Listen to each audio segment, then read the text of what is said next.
Hello, and welcome to The Black Unconscious, a mental health podcast about living, coping, and thriving while Black. I'm Raquel Martin, a PhD candidate in medical and clinical psychology. And I'm Dr. Justin Hopkins, a licensed clinical psychologist. This podcast is not meant to be a substitute for a therapeutic relationship with a licensed therapist. Thank you for tuning in, and we hope you enjoy the show.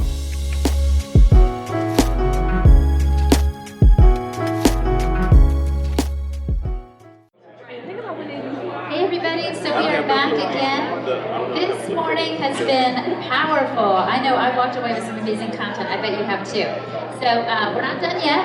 After this wonderful panel, we're going to have lunch and we can kind of catch our breath and come back for some more good stuff. So this is the diversity panel. Not all podcasters are white, thank goodness. No offense meant intended at all. So we have Mary Nichols. She's going to moderate. She is here to my right, to your left.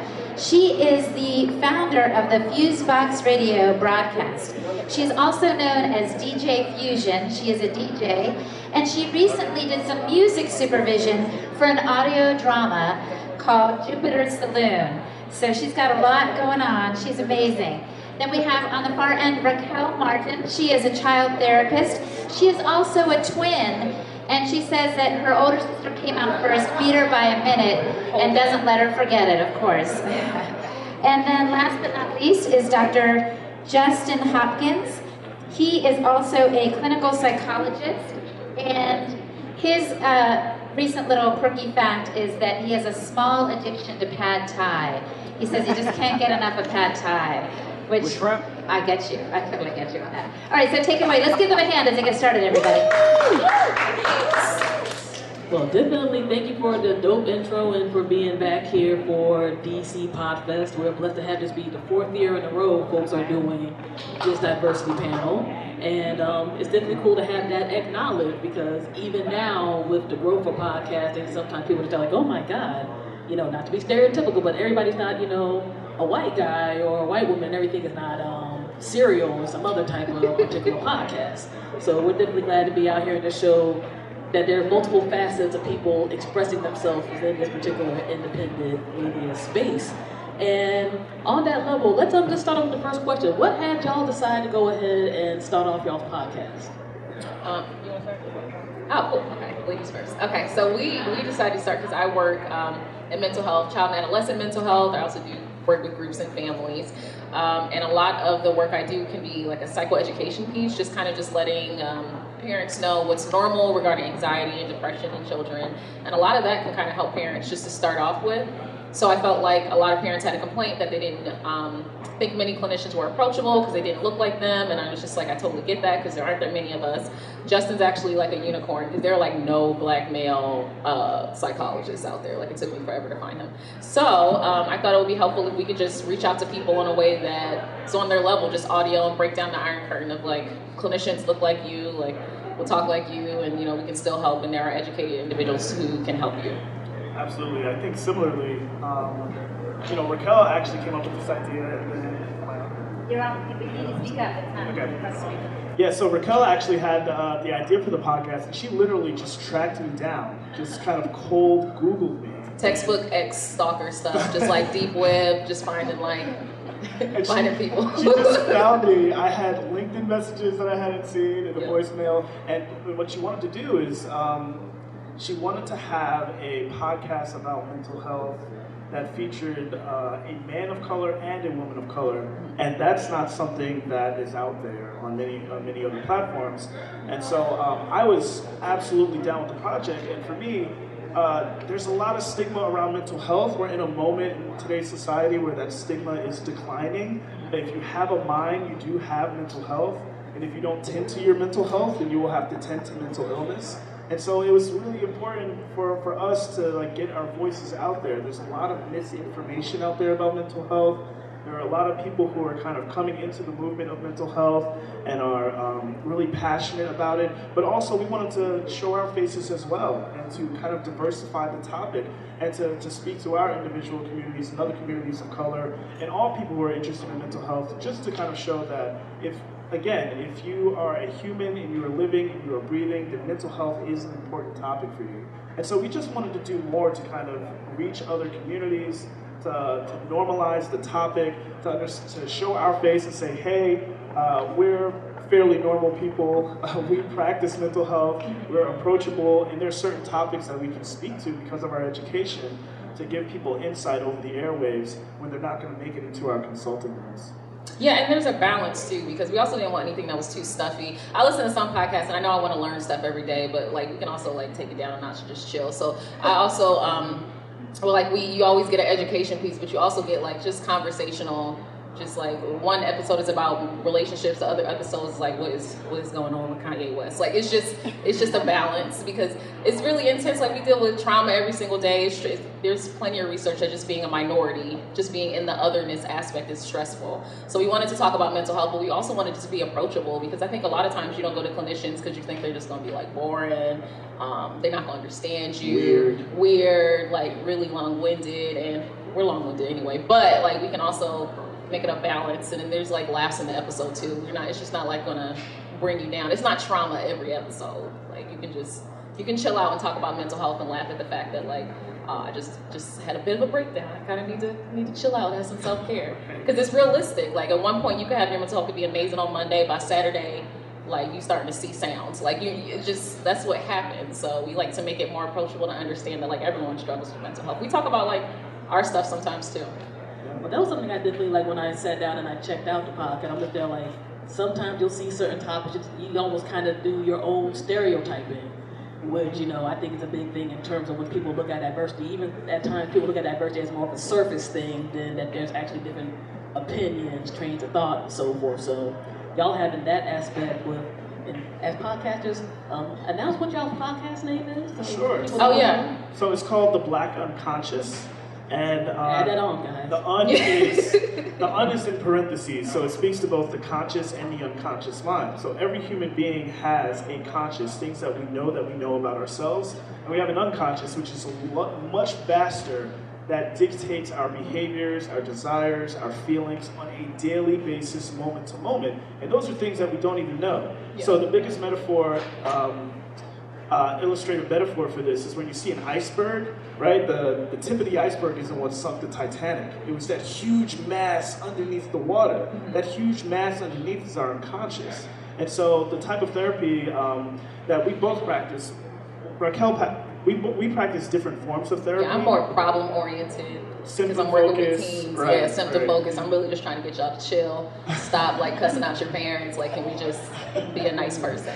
And you cope better. Yeah, to cope better. Symptom reduction, yeah, sure. Yeah. And I do more of like long-term personality and character change. And so the way that we came up with this, the name of it was to talk about how basically there's so many things that we don't know about ourselves, and getting to understand ourselves better, making what is unconscious more conscious, you have more options for your decision making. You're more informed about your own emotions and your thoughts. And so you go into certain situations in your life with just more access to who you are.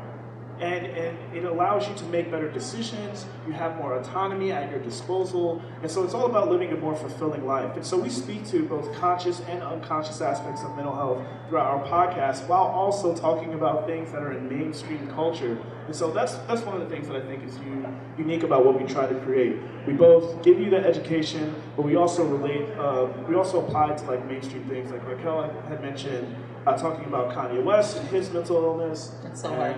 And kind of trying to just educate and try to take away some of the misinformation about what he's going through and how he presents himself.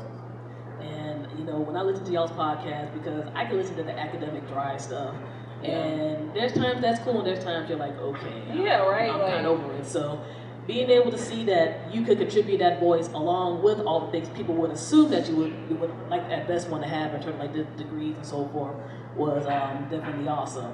I know on my end, I started my show because I came up during the Hot 97 hip hop era when I was in college, and I was like, I'm tired of this. This music is dry. These opinions are dry. So, I started doing my show then and just evolved it more and more in terms of just talking about regular things in general as well as serious stuff along with music.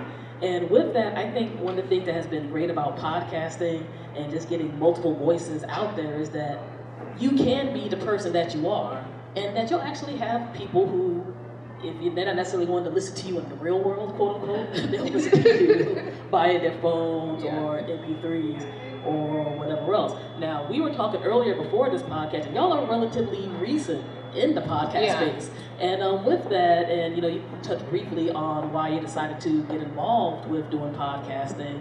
Like, what has your experience been in regard to how people have been reacting to your podcast within the community and from outside communities? Because I think stuff like that is important in terms of how you get that feedback and as well as how you deal with it, because podcasting in itself can sometimes give you its own stresses, much less what people from the outside will do. Mm-hmm. I think we've gotten a really good reception with our podcast, especially since we have a pretty good balance. Like I work with children, adolescents, and families. Justin works with adults and couples. So you kind of get every single aspect of therapy that you can get. We're also we have different perspectives on stuff, being a male and a female. Our relationship episodes brought out a lot of those perspectives regarding breakups and stuff like that.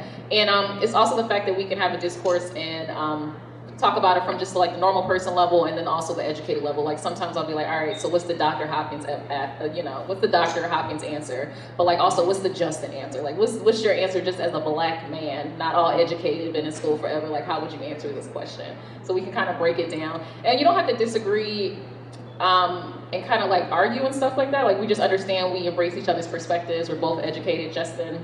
And we both went to HBCUs too. HBCUs and PWIs. So we also have that perspective of coming out that amazing bubble of a HBCU, going to a primarily white institution, still being in the field of psychology and being educated, but still being oh no, that was definitely a microaggression. Right there in the middle of class, around all my educated professionals. It's just, we're able to balance it. So a lot of people like that it's easy to break down. A lot of people like that they learn new facts about mental health, about resources.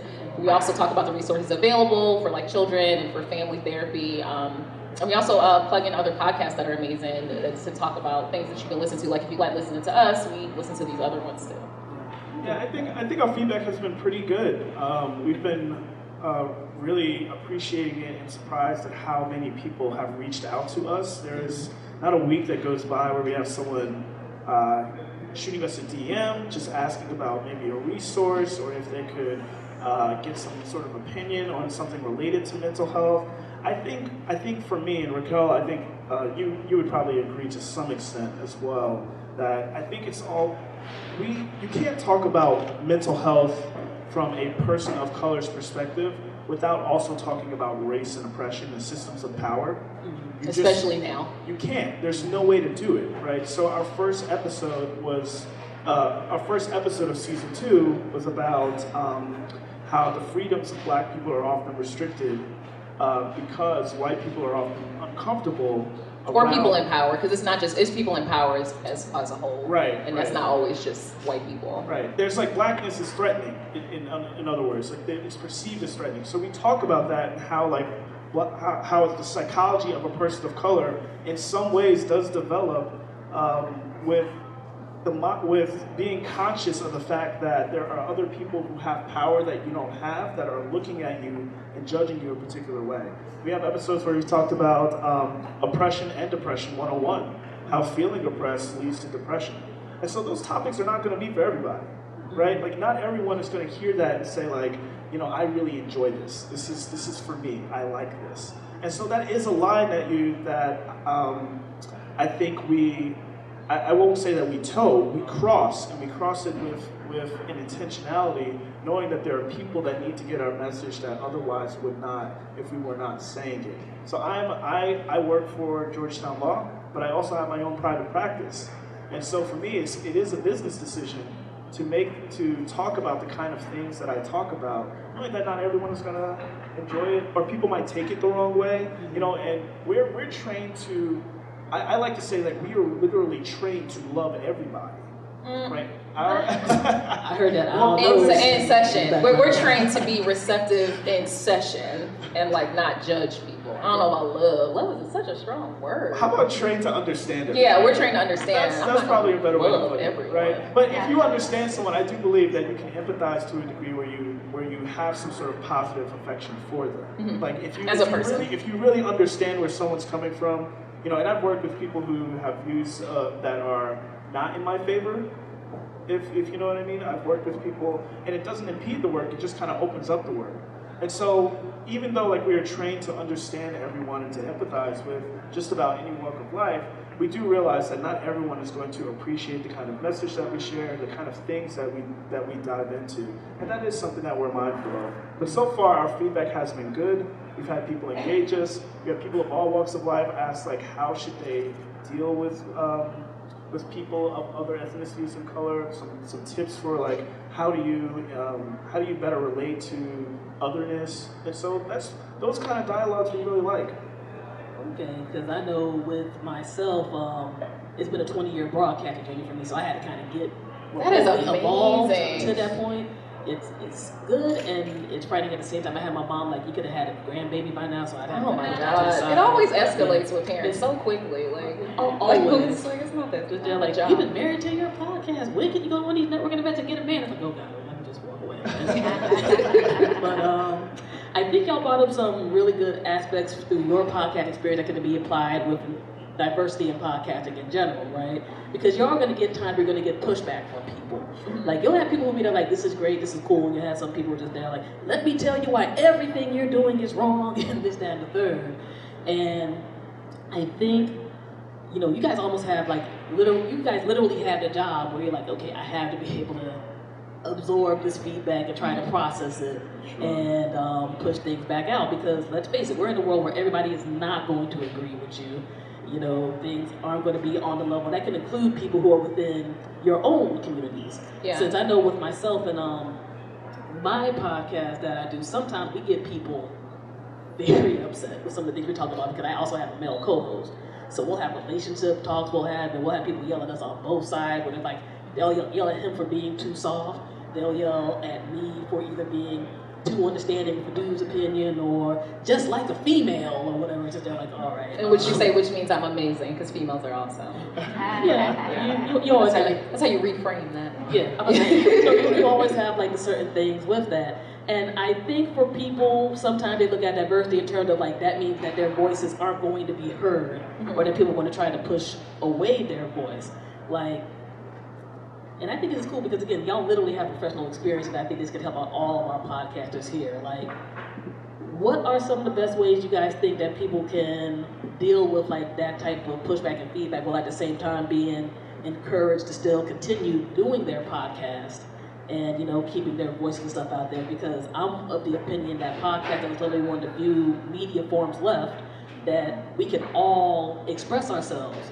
And there will be people who will come towards you, and you're going to deal with, you know, disagreement and conflict. Like, I have very strong political opinions and stuff on my particular side, but I want to have other people have theirs heard too, because we can't get into a dialogue of any constructive sort until we actually know where somebody stands. And when we're in the age of Trump, and I'm not going to get too political, I can rant on that all day, there's a lot of people who don't seem like they want to hear voices at all that have any nuance to them, that have any type of multifaceted viewpoints to them.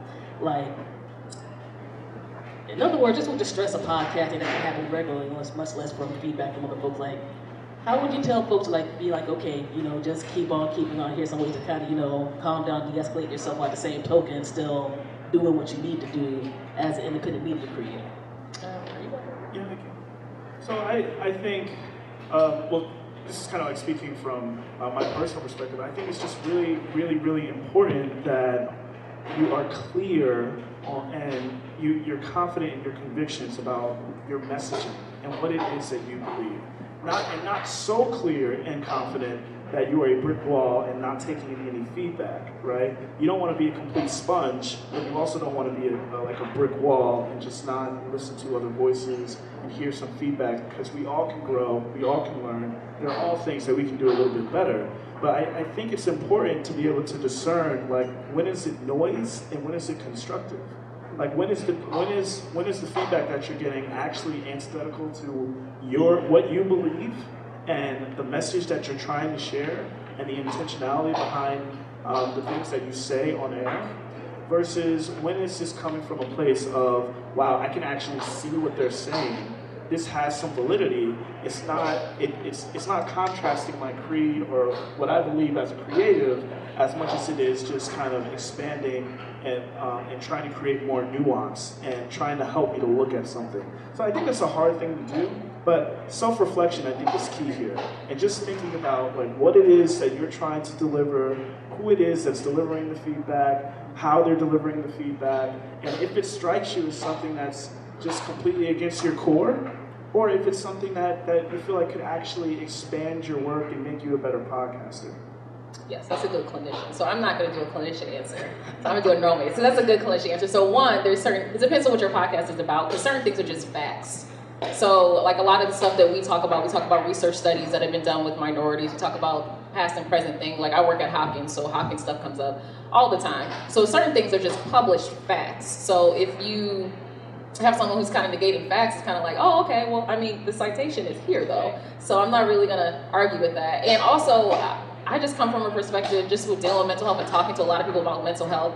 Some stuff you just gotta be like, who cares? Like, I don't, like, if you're not gonna be productive, you're gonna just attack me. I don't know you. We're not going to coffee after this. Like, some people, you get more out of arguments sometimes, right? Like, some people just want someone to engage with them. So from a psych perspective, I always think of, and the worst thing about being a clinician is that you really can't get mad at anyone, because you always think there's like, oh, well, he's upset, he probably has some childhood trauma, or oh, something happened, they probably just broke up. So you can't really be upset. It's too understanding. It's coming from another place. It's exhausting. There's always more. It's so annoying. So most of the time, I'm just like, oh, well, this is terrible. They wrote this terrible comment. Oh my gosh, this is probably the only amount of engagement they had today was to start an argument. They're probably miserable. So, or like, oh, this is the only way they know how to connect with people. They probably don't understand like that they're not being receptive, so poor them for calling me trash. Like, there's just no way to just be angry, because everyone has a reason why they're acting that way. Some people, for real, that the only engagement they have are like their YouTube comments, and the only time they're gonna get a response is not when you say they're amazing, it's when you say they suck. So some people that's the only way they get to reach out to people. So I'm just like, oh, poor you. I'm so sorry you think I suck. I think I'm amazing. And I'm not gonna like engage with it, but also realizing like what you're putting out is, some things are facts, some things are your opinion. You're entitled to your opinion. Everyone doesn't have to agree with it. The same way we disagree, there's a difference between a disagreement and an argument. Like, I'm not gonna argue with you. If you don't agree with me, okay, good to know. I'm not gonna take that home with me in my whole life. Like, you're not paying my bills, so it's not like the end of the world. We're still going to come out next week with another opinion you probably don't want to hear. Tune in. It'll be awesome. Yeah, I'm about to say, that's pretty much my school of things. Yeah.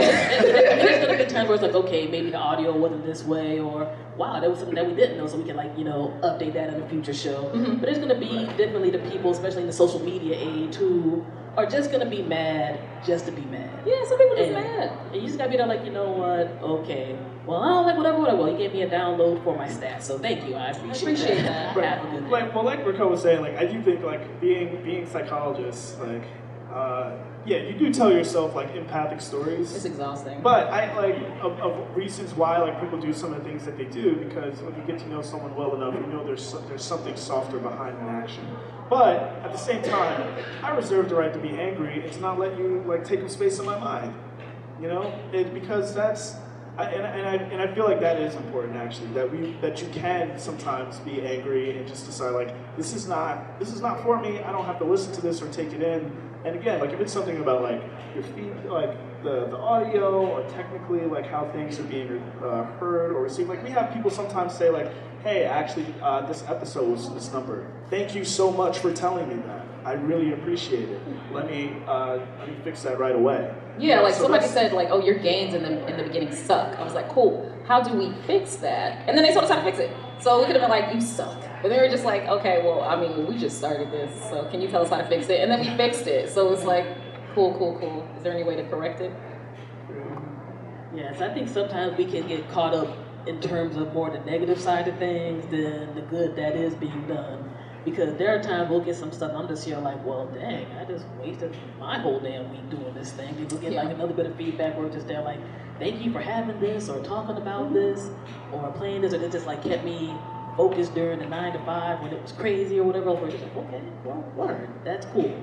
And I think for multiple people of different types of backgrounds and audiences, sometimes we need to embrace that positive a bit more than the other side. Yeah, that's the biggest focus on mental health. And a lot of times, like even when I've been working with patients with anxiety, so with anxiety or depression, it's very easy to key onto like your negative thoughts, but you really shouldn't believe every single thing you think. I'm pretty sure we all think some pretty random stuff that doesn't make it accurate. They're called maladaptive cognitions. So when individuals have like mental health disorders, you have the propensity to focus on the negative thoughts. But it's like, well, what if we try to, and it takes time to like challenge those thoughts to be like, how accurate is this? How helpful is this? Has this happened before? If this does happen, like, okay, so how do I deal with it? And those are issues with mental health. Those are coping skills that you can learn every single day. But you can also try to focus on the good thoughts. Like some people have, like, it's called a negative attribution bias. So you have like 10 positives, you get 1 negative, and then you just ruminate on those negatives forever. Everybody does that, but it really works. It really helps with coping skills, or to see a clinician, or even just to read up on how to challenge those thoughts. And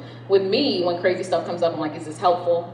Is it true? If the worst case scenario happens, like, how am I going to handle it? Like, we've all survived our worst days, so I mean, you can figure out how you're going to handle it, but the automatic thoughts just come in and no one really challenges them. You just hear that something, you just think you're going to be awful, and then you just accept that. Instead of just thinking like, well, am I really going to be awful? It's like when you think in extremes, nothing is always or nothing is ever, or never. Like the only thing I am always is like black. Like that's it. Like that's the only thing I legit always am. So I can't always be terrible. I also can't always be amazing. Like it's just, there's real dangers in speaking in extremes. You're never always something or never something. There's just a balance. Just to piggyback on that, not only do you not have to believe everything that you think, and you kind of like hinted at this, not everything you think is going to be 100% true and accurate, because a lot of our thoughts are completely automatic. We don't voluntarily think everything. Yeah, I can think I'm Beyonce. I'm not Beyonce. You know, like you can think like, oh, I can sing so great, and it's like, no, that's a no. So we have thoughts all the time that aren't actually 100% true, but they happen so automatically that they're stripped from the context in which the thought was based in. And so you lack some of the information to fill in the thought. So you just have a thought like, say, like, I'm not going to do as well. It's like, well, that's not the whole story. First, you don't know that because you're telling the future. Secondly, maybe you've done well in the past. So how about I don't know how I'm going to do, but I've done well in the past. Right? Like that's, but we have thoughts all the time that are like not really complete, and they're stripped from their context. And so these are the kind of things that we end up talking about, I think. I'm not sure how we got onto this, but this I know, we're really long-winded, yeah. It's I'm about to say, our episodes are legit only 45 minutes though. I'm about to say, you're in the podcasting world. Everybody is going to be talkative along with that. That's part of the cool. Sometimes go to an hour. Yeah, because Justin doesn't bring it on down. Now, you know, we can end up talking for quite some time because A, we're podcasters, and B, this is a really good combo, but we're going to end up getting into the lunch load and everything, so we want to be able to open up the floor a little bit to some questions. And I think one of the things that we should touch base on really quickly before we go on ahead and do that is for people who want to start off a podcast right now, because DC Podfest does have a lot of people who might be either interested in the podcast, they might have recorded their first one or two, and they might be nervous about, well, dang, dude, you know, all these folks sound like they've been doing it forever and they're totally cool and they're totally straight, they have no problem, which is a falsehood. Don't let all of our confidence precede you. It came from experience and whatnot. What would be some of the biggest encouragements that you would give for people to get into and to continue doing podcasting? Because the tech side is cool. We all know there's all these servers and stuff, but like, what's like that thing that should keep people on the up and up in terms of continuing doing a podcast and having their voices go on ahead and be heard? Because ultimately, that is the thing about this medium, is having diversity of not just people and their backgrounds, but diversity of content. I feel like it's just like Nike, like just do it. Like you really need your voices out there. I think that especially with marginalized or minority populations, our voices are not out there.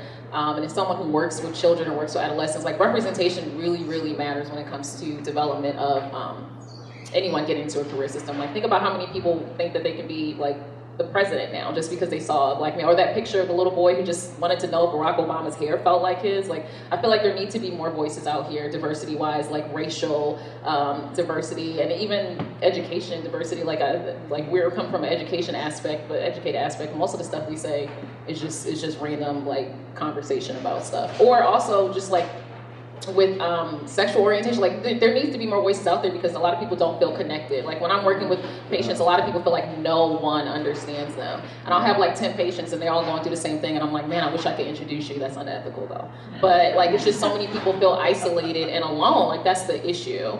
And I think there's a lot of resources. There's a podcast group, and this is only for women, I'm sorry. Well, not sorry, but like it's Women of Color podcast group, and it's amazing. Like I started off there and you just post a question and they answer everything with resources, with websites. And it started because there was that Spotify Sound Up boot camp that you have like 100,000 applicants for 8 positions, and then the women were like, oh, so what are we gonna do about this? We're gonna start a group and we're gonna do what we wanna do about this, because we get stuff done. And it's amazing. Like review swaps, finding co-hosts, finding speakers, there are resources for monetizing, there are like weekly meetups, and we're all across the country, and there's some international members too, so it's like just find the resources and realize like there's a lot of people starting off. We've only been doing it for 5 months. That's right. And there's a lot of resources out there, so just look, because you can start off with like microphones, you can start off with just recording on your phone and using your earbuds that came with your phone and editing in all the free software like Audacity. Like it doesn't take that much, but your voices should get out there because there's someone who can identify it with it. Absolutely. And I'll just say really quickly that feel nervous, feel scared, feel anxious, and do it anyway. Like lean into it, right? The more that you avoid, the harder it will become to start. Literally, that's what stokes stress and anxiety is avoidance. And the longer you avoid, you know it's something you want to do. You feel like you have like something burning inside you that you want to get out. It's scary. Lean into it and do it anyway. There is somebody who needs to hear what you have to say. There's somebody like you that you don't know that needs to hear it. And the other thing is that because it is web-based, right? Like it stays there, and then people use it as a reference and come back to it. Like a lot of our old episodes obviously have the highest number of downloads. I'm sure this works the same for everybody because people go back and look at it, right? So if you think about it, if you really think about it, like if you were to kind of transition that into the real world, your stats via web downloads, and just think about what would it have been like to like just speak to a room of 50 people, a room of 100 people, a room of 200, 300, 400, you know, like that's a big deal. So someone is here, like there are large numbers of people that will inevitably hear your voice as you continue to grow. So I would just say, feel the stress, lean into it, do it anyway. If you have a voice and you're passionate about something, there's someone that needs to relate to you on that passion. And if you don't want to hear the comments, turn off the comments. You can turn off the comments on everything. You can turn off the comments on YouTube. You can turn off the comments on Instagram. It's like just turn off the comments and just put your stuff out there. The mute button is so lovely on social media some days. Where you just like, and I don't gotta hear from you. Yeah, it's your podcast. You're the voice that matters. Mute them if you're worried that there's going to be a problem. And I definitely will agree with that. I think ultimately, in terms of this field, we're still growing. There's still a lot that's going on, and we can all literally go ahead and be a part of that growth. Like, I came up during the period where it was just like, I had to learn what an RSS feed is. Y'all don't got to do that no more. You know, we can listen to podcasts via the phone and all other types of ways, and you can always give it a try. I mean, I know a lot of these podcast servers now literally do a free trial. Try this thing out for a little bit, see where it goes. You can always climb up if that's what you want to do. And if worst comes to worst, it's not your thing. It might be somebody else's thing. Yeah. And stuff can go ahead and grow and move on. So I think ultimately, with podcasting, we're going to get diversity with the more people who want to get in there and just literally have their voices to be heard. Like, you know, we're all black folks on this podcast, but we all don't represent all of Black America. All the few, you know, white folks around there don't represent all of white America, so forth and so on. When you have more facets of people's personalities and things come together, that's when we're going to be able to hear more voices and, you know, learn more about each other, and in the best way, you know, be able to have this thing grow and, you know, hopefully be able to grow within that on our own. And yeah, I'm smelling this delicious food going on. I'm not going to block people from that soon, but I wish we could get into things more, but definitely feel free to talk to us. We're all going to be out here throughout the day here at DC Podfest. I definitely thank Jennifer Crawford and all the lovely staff for having us again to be here.